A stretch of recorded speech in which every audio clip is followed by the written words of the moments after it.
नमस्कार, आप देख रहे हैं डेली न्यूज बिहार और मैं हूं आपके साथ ग्यासुद्दीन लसानी। वक्त हो चला है बिहार की तमाम छोटी बड़ी और अहम खबरों से रूबरू होने का। बुलेटिन की शुरुआत करेंगे बिना रुके बिना झुके सीधे सटीक अंदाज में, जहां सबसे पहले आपको दिखाएंगे पूरे बिहार की टॉप 15 सुपर फास्ट हेडलाइंस, जो आपको रखेंगी राज्य की हर हलचल से पूरी तरह अपडेट। लेकिन सिर्फ हेडलाइंस ही नहीं, इसके तुरंत बाद हम करेंगे आज की 10 मुख्य और बड़ी खबरों का महाविश्लेषण। हर खबर के पीछे की असली कहानी, उसके मायने और जनता पर होने वाले असर का पूरा पोस्टमार्टम करेंगे। तो बने रहिए हमारे साथ, क्योंकि बिहार की सबसे विश्वसनीय और दमदार खबरों का सफर शुरू हो चुका है। तो चले डालते हैं एक नजर आज की सुपरफास्ट 15 हेडलाइंस पर। पटना किडनैपिंग मर्डर केस में पुलिस का बड़ा एक्शन। पटना के चर्चित बंटू अपहरण और हत्याकांड के मुख्य आरोपी को पुलिस ने एनकाउंटर में किया ढेर। नेपाल भागने की फिराक में था बदमाश। बांकीपुर उपचुनाव से पहले प्रशांत किशोर को बड़ा झटका। जनसुराज पार्टी में मची बड़ी भगदड़। चुनाव से ठीक पहले कई दिग्गज नेताओं ने पार्टी का छोड़ा साथ। लालू परिवार को कोर्ट से मिली बड़ी राहत। आईआरसीटी मनी लॉन्ड्रिंग मामले में लालू प्रसाद यादव और उनके परिवार को अदालत ने दी बड़ी राहत। सुनवाई टली। मुजफ्फरपुर में बैंक खाते में आए 700 करोड़ और हो गए गायब। बुजुर्ग पेंशनधारी कामेश्वर मिश्रा के अकाउंट में अचानक दिखे अरबों रुपए। कुछ ही मिनटों में बैलेंस हुआ जीरो। जांच में जुटी cyber cell. Bharat Tiwari encounter पर बिहार में भारी सियासी घमासान। एनकाउंटर मामले पर आर पार की जंग। बीजेपी ने राज्य सरकार को घेरा और इसे बताया ब्रह्म हत्या। सियासत गरमाई। पश्चिम चंपारण में बाढ़ का कहर। उफनती नदी पार करने को मजबूर लोग। टापू बने रहुआ टोला में नाला पार करते वक्त किसान की डूबने से मौत। बेटे की पढ़ाई के लिए उफनती नदी तैरकर पार करने वाले पिता का video viral. Bihar pre matric scholarship के लिए आवेदन की तारीख घोषित। राज्य के 9वीं और 10वीं कक्षा के छात्रों के लिए स्कॉलरशिप फॉर्म भरने की आखिरी तारीख 31 जुलाई तय। जल्द करें अप्लाई। मुजफ्फरपुर में सरकारी धान का बीज हुआ फेल। जांच के आदेश। साहेबगंज और कांटी समेत कई ब्लॉक में नहीं हुआ धान के बीजों का अंकुरण। किसानों का फूटा गुस्सा। सरकार ने बैठाई जांच। मुजफ्फरपुर की ग्रामीण सड़कों पर भारी गाड़ियों की नो एंट्री। गांव की सड़कों को टूटने से बचाने के लिए प्रशासन का हाईटेक प्लान। भारी वाहनों को रोकने के लिए लगाए जाएंगे लोहे के हाइट बैरियर। बिहार में अब मछली के साथ झींगा और मोती पालन पर भी सब्सिडी। नीतीश सरकार का किसानों को बड़ा तोहफा। झींगा और मोती की खेती करने वाले पशुपालकों को भी मिलेगा विशेष अनुदान। कांग्रेस सांसद डॉक्टर जावेद के बयान पर बिहार की राजनीति में उबाल। संस्कृत और उर्दू भाषा को लेकर दिए गए विवादित बयान पर घिरी कांग्रेस। विपक्षी दलों ने बोला तीखा हमला। दरभंगा की बेटियों को बड़ी सौगात। खुला नया डिग्री कॉलेज। दूर दराज के इलाकों में लड़कियों की पढ़ाई ना छूटे, इसके लिए सरकार ने दरभंगा में खोला नया कॉलेज। छात्राओं में खुशी। बिहार में अब घर बैठे बनेगा राशन कार्ड। ऑनलाइन प्रक्रिया शुरू। राशन कार्ड के लिए अब नहीं लगाने होंगे दफ्तरों के चक्कर। सरकार ने शुरू की पूरी तरह ऑनलाइन सुविधा। एक्साइज कांस्टेबल परीक्षा से पहले पटना में भारी बवाल और लाठीचार्ज। परीक्षा केंद्र पहुंचने की जल्दी में छात्रों ने रोकी ट्रेनें। स्टेशन पर किया पथराव। हालात काबू करने के लिए पुलिस ने भांजी लाठियां। 36 साल बाद बदलेगा बिहार का पंचायत नक्शा। परिसीमन के फैसले से गांवों को मिलेगी नई ताकत। बता दें, बिहार में पंचायत व्यवस्था को नई दिशा देने वाला बड़ा फैसला सामने आया है। मुख्यमंत्री सम्राट चौधरी के नेतृत्व में राज्य कैबिनेट ने पंचायत परिसीमन और पंचायतों के स्वयं के राजस्व स्रोत को मजबूत बनाने की दिशा में अहम निर्णय लिया है। इस फैसले को पंचायत प्रतिनिधियों ने ऐतिहासिक बताते हुए इसका जोरदार स्वागत किया। करीब 36 वर्षों से लंबित पंचायत परिसीमन के मुद्दे पर सरकार की मुहर लगाने के बाद राज्य भर के पंचायत प्रतिनिधियों में उत्साह का माहौल है। इसे ग्रामीण प्रशासन और स्थानीय स्वशासन के लिए बड़ा बदलाव माना जा रहा है। फैसले के बाद पटना स्थित दारोगा प्रसाद राय ट्रस्ट भवन में पंचायत प्रतिनिधियों और विभिन्न संगठनों की संयुक्त आभार सभा आयोजित की गई। इस दौरान प्रतिनिधियों ने एक दूसरे को मिठाई खिलाकर अपनी खुशी जाहिर की। सभा में मौजूद प्रतिनिधियों ने मुख्यमंत्री सम्राट चौधरी और बिहार सरकार के प्रति आभार व्यक्त करते हुए कहा कि यह फैसला पंचायतों को अधिक अधिकार और संसाधन उपलब्ध कराने की दिशा में अहम कदम साबित होगा। बिहार प्री मैट्रिक स्कॉलरशिप 9वीं 10वीं के छात्र 31 जुलाई तक करें रजिस्ट्रेशन। अब ओटीआर जरूरी। प्री मैट्रिक छात्रवृत्ति योजना का लाभ लेने के लिए कक्षा 9वीं और 10वीं के छात्रों को 31 जुलाई तक राष्ट्रीय छात्रवृत्ति पोर्टल पर वन टाइम रजिस्ट्रेशन करना अनिवार्य है। अनुसूचित जाति, अनुसूचित जनजाति, पिछड़ा वर्ग एवं अत्यंत पिछड़ा वर्ग प्री मैट्रिक छात्रवृत्ति योजना अंतर्गत कक्षा 9 एवं 10 के छात्र छात्राओं को योजना का लाभ लेने के लिए राष्ट्रीय छात्रवृत्ति पोर्टल पर वन टाइम रजिस्ट्रेशन करना अनिवार्य किया गया है। इस संबंध में डीपीओ माध्यमिक शिक्षा निशांत गुंजन ने संबंधित प्रधानाध्यापकों को आवश्यक दिशा निर्देश दिया है।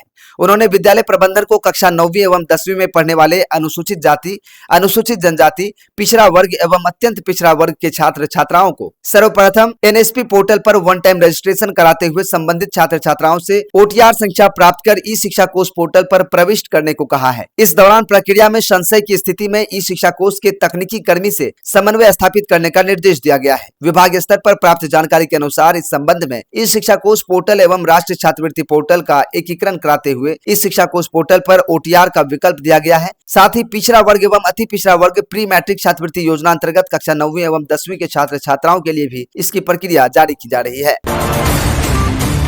श्रावणी मेले में भागलपुर रांची के बीच चलेंगी 4 स्पेशल ट्रेनें। रेलवे ने जारी किया रूट चार्ट और शेड्यूल। श्रावणी मेले के दौरान श्रद्धालुओं की बढ़ती भीड़ को देखते हुए रेलवे ने भागलपुर और रांची के बीच 4 श्रावणी मेला स्पेशल ट्रेनों के परिचालन का निर्णय लिया है। इन ट्रेनों का ठहराव पूर्व रेलवे के सुल्तानगंज, जमालपुर और अभयपुर स्टेशनों पर दोनों दिशाओं में होगा। इससे बाबा बैद्यनाथ धाम जाने वाले कांवड़ियों एवं अन्य यात्रियों को काफी सुविधा मिलेगी। रेलवे के अनुसार 08690 रांची भागलपुर द्वि-साप्ताहिक श्रावणी मेला स्पेशल 26 जुलाई से 9 सितंबर तक प्रत्येक रविवार एवं बुधवार को रांची से शाम 5:40 बजे चलेंगी और अगले दिन सुबह 6:30 पर भागलपुर पहुंचेंगी।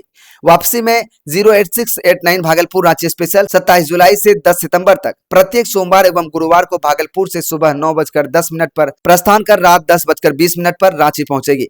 यह ट्रेन राजाबेड़ा मार्ग से चलेंगी। इसी प्रकार 08646 रांची भागलपुर द्वि-साप्ताहिक श्रावणी मेला स्पेशल 27 जुलाई से 11 सितंबर तक प्रत्येक सोमवार एवं शुक्रवार को शाम 5:30 बजे रांची से रवाना होकर अगले दिन सुबह 6:30 बजे भागलपुर पहुंचेगी। रेलवे अधिकारियों ने बताया कि सभी स्पेशल ट्रेनों में सामान्य, द्वितीय श्रेणी, स्लीपर तथा वातानुकूलित श्रेणी के कोच उपलब्ध रहेंगे। इन ट्रेनों के आरक्षण की तिथि की घोषणा शीघ्र की जाएगी।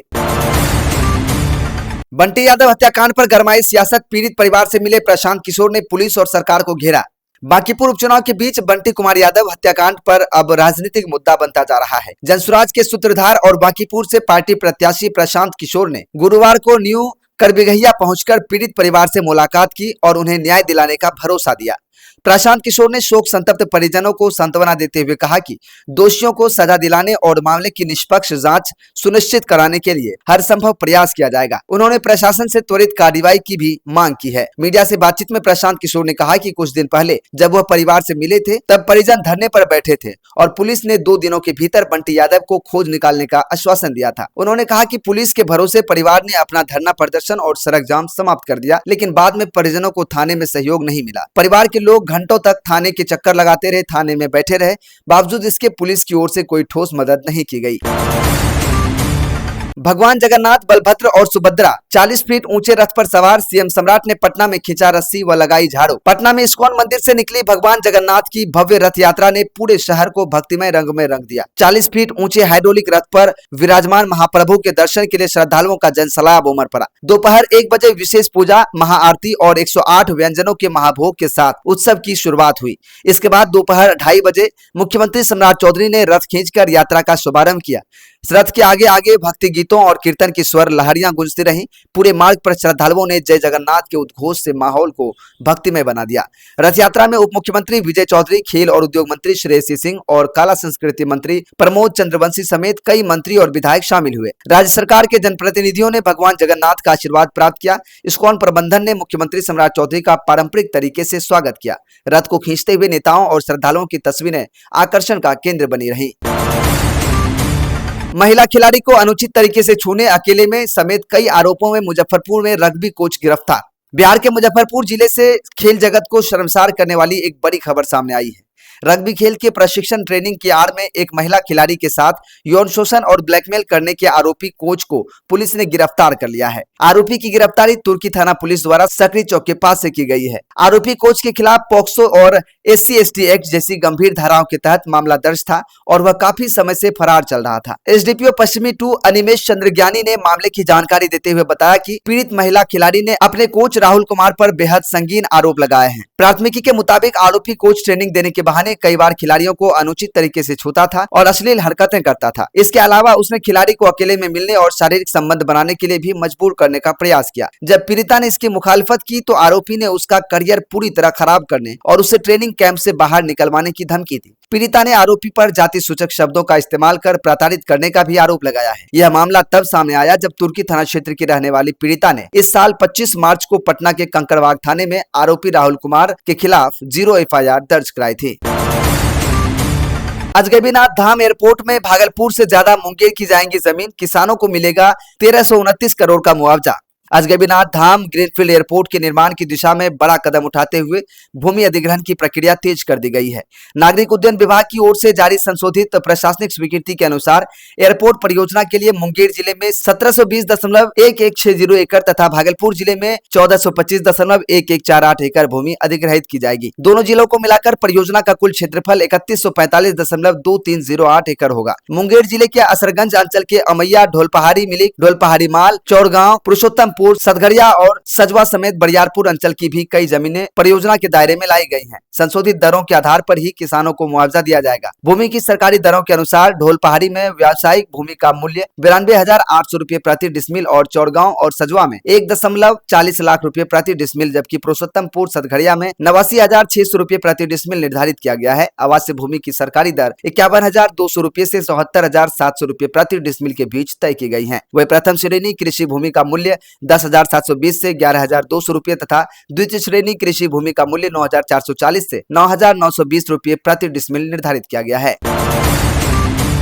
प्रशांत किशोर को किस्तों में तोड़ रही बीजेपी, जनसुराज में भगदड़, केसी सिन्हा के बाद चेतना झाम भी भाजपा में शामिल। बांकीपुर उपचुनाव की सरगर्मी के बीच प्रशांत किशोर को झटके पर झटका लग रहा है। पीके चुनावी माहौल में आने के बाद वोट मांग रहे हैं तो दूसरी ओर उनकी जनसुराज पार्टी में भगदड़ मची हुई है। गुरुवार को जेएसपी के कई नेता और कार्यकर्ता बीजेपी यानी भारतीय जनता पार्टी में चले गए, जिनमें फेमस फिल्मी निर्देशिका चेतना झाम्बा का नाम भी शामिल है। पटना स्थित बीजेपी कार्यालय में प्रदेश अध्यक्ष संजय सरावगी के नेतृत्व में मिलन समारोह का आयोजन किया गया, जिसमें केसी सिन्हा के बाद चेतना झाम्ब के अलावे जनसुराज के कई नेताओं को संजय सरावगी ने अपनी पार्टी की सदस्यता दिलाई। मुकेश सहनी की विकासशील इंसान पार्टी यानी वीआईपी के कई नेता और वर्कर भाजपा में शामिल हुए। 30 जुलाई को बांकीपुर उपचुनाव में मतदान की तारीख है। इससे पहले सियासी दलों की गतिविधियां चरम पर पहुंच गई हैं। प्रशांत किशोर दिन रात बांकीपुर में पसीना बहा रहे हैं। इसी बीच उनकी पार्टी के बड़े चेहरे दल छोड़कर विरोधी खेमे में शामिल हो रहे हैं।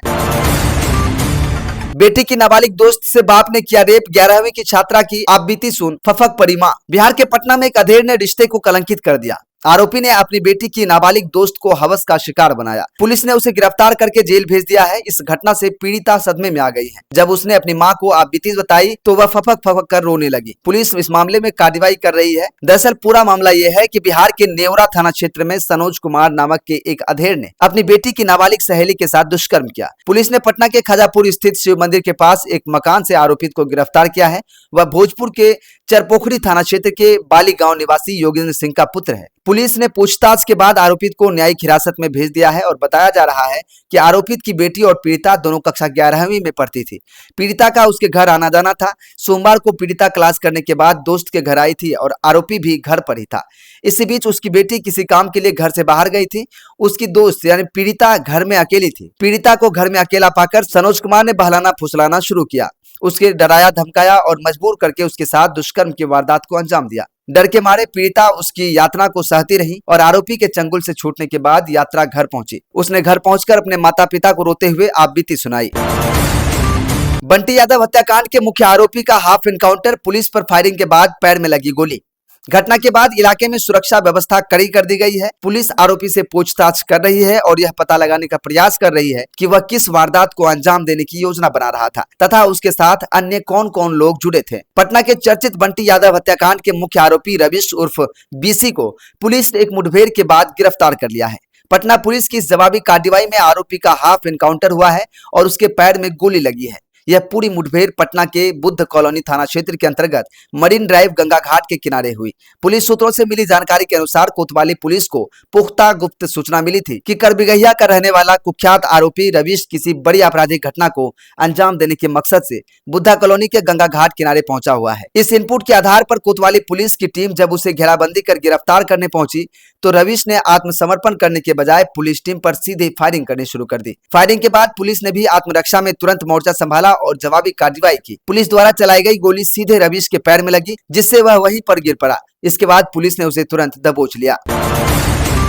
तो ये थी आज पूरे बिहार की 15 सुपरफास्ट हेडलाइंस और 10 बड़ी खबरों का सबसे सटीक और बेबाक विश्लेषण। डेली न्यूज बिहार का मकसद सिर्फ आप तक खबरें पहुंचाना नहीं, बल्कि उन खबरों के पीछे छिपे सच को आपके सामने लाना है। बिहार की राजनीति से लेकर गांव के चौपाल की समस्याओं तक हर सच्चाई पर हमारी नजर बनी रहेगी। आज के इस बुलेटिन में मेरे साथ फिलहाल बस इतना ही। बिहार की तमाम ताजा तरीन खबरों, लाइव अपडेट्स और निष्पक्ष विश्लेषण के लिए आप लगातार जुड़े रहिए हमारे साथ। अगर आपने अभी तक हमारे चैनल को सब्सक्राइब, फॉलो नहीं किया है तो तुरंत करें और बेल आइकन को दबाना ना भूलें। कल फिर मिलेंगे इसी प्लेटफॉर्म पर बिहार की नई खबरों और विश्लेषण के साथ। तब तक के लिए देखते रहिए डेली न्यूज बिहार। नमस्कार, जय हिंद, जय बिहार।